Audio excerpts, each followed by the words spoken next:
Brand lokal nih kayaknya lagi demen bikin kejutan ya. Brand yang salah satu keyboardnya udah pernah gua bahas dan awalnya gua kira bakalan fokus aja di keyboard dan aksesorisnya. Soalnya ya sekarang jualan peripheral juga kayaknya agak-agak PR ya.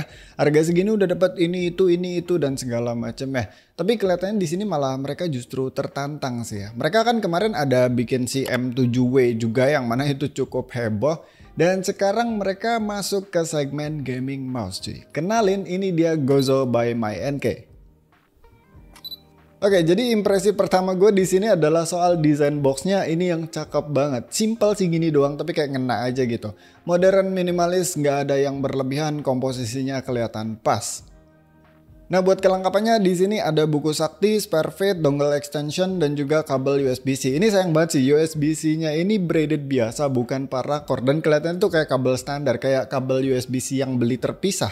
Sebenarnya emang ini mouse-nya wireless sih, jadi mungkin dipikir USB-nya paling cuma buat ngecas doang. Tapi ya gue yakin ada aja sih momen lupa ngecas dan mesti sambil pakai mouse-nya sambil colok. Jadi gimana ya, kentang aja rasanya. Ya soalnya mouse-nya udah bagus cuy. Singkatnya si Gozo ini mouse 2 mode, bisa wireless dongle dan juga bisa wired via USB-C. Sensornya udah mentok pakai PAW3395-nya PixArt, ada Huano switch di main click-nya dan TTC Gold di encodernya.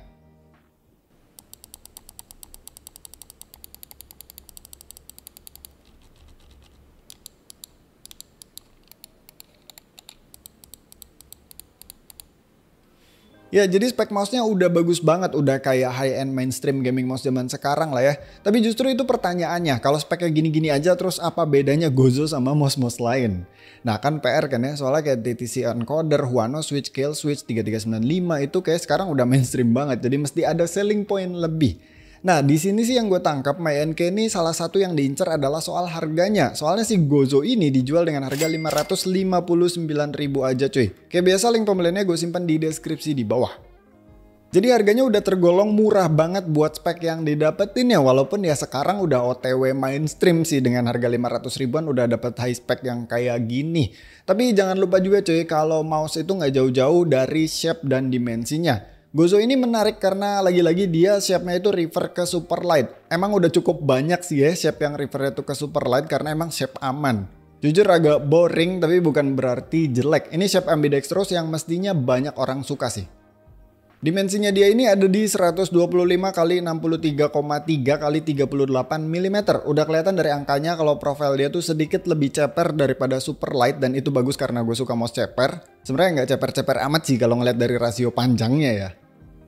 Ya, si Gozo ini enak buat palm grip, apalagi karena moncongnya tuh nggak landai-landai amat tapi nggak curam juga.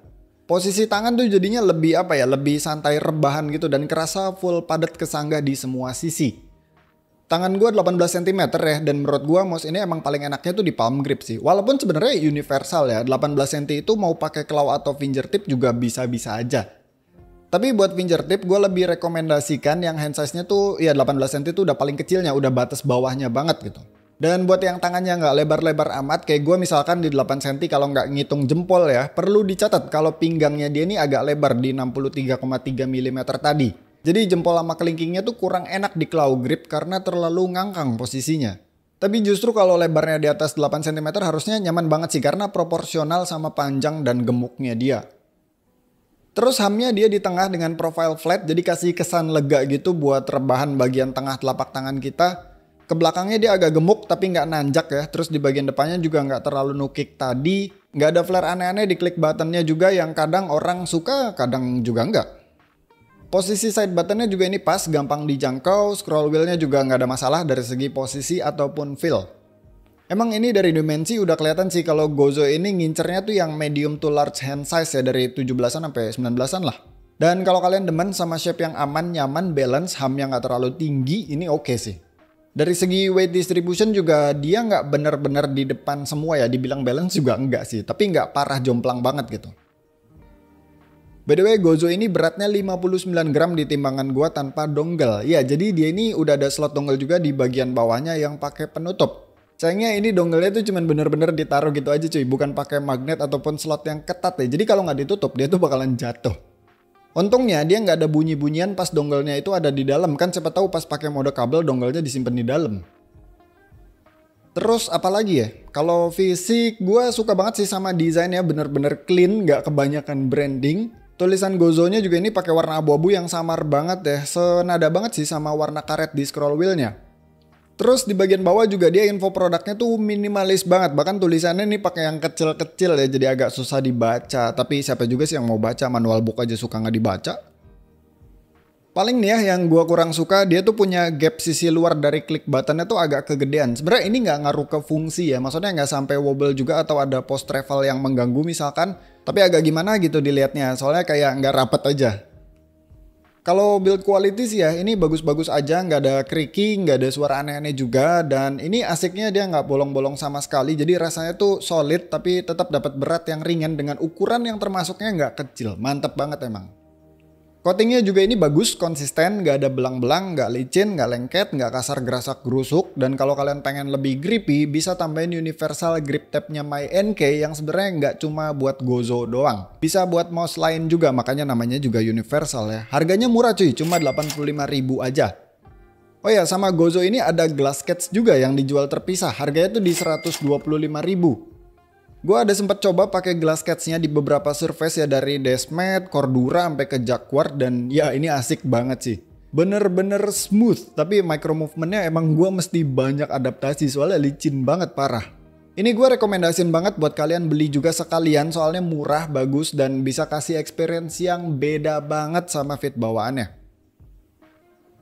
Ya jadi kayaknya itu aja sih yang pengen gue bahas seputar Gozo by MyNK ini. Oh sama dia udah ada softwarenya juga ya. Tapi ini gue mention dikit doang, gak akan bahas detailnya soalnya software mouse kan gitu-gitu aja ya. So sebagai mouse pertamanya MyNK ini eksekusinya oke banget sih. Apalagi di tengah standarisasi spek hardware dewa yang semakin murah, Gozo ini bisa dikasih pricing yang bagus juga. Bahkan nama kembarannya aja Gozo ini lebih murah.